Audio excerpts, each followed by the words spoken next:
नाज़रीन, ए to Z news में खुशामदीद और ए टू ज़ेड न्यूज़ के साथ मैं हूं ईमान फातिमा। नजर डालते हैं आज की अहम खबरों पर।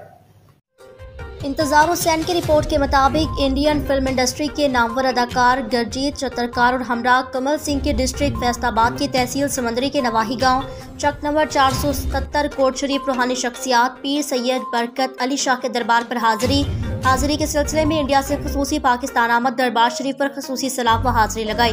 दुआ की दरबार शरीफ के गद्दी नशीनों ने भरपूर वेलकम किया। इस मौके पर कसीर तादाद में आवाम भी इंडियन अदाकार गरजीत चतरकार के साथ तस्वीरें बनाने के लिए दरबार शरीफ पहुंच गई। अदाकार गरजीत चतरकार की पाकिस्तान में सबसे ज्यादा देखी जाने वाली Indian Punjabi comedy film family 420 जिसे इंडियन अदाकार गरजीत चतरकार को पाकिस्तान में खूब पजीराई मिली।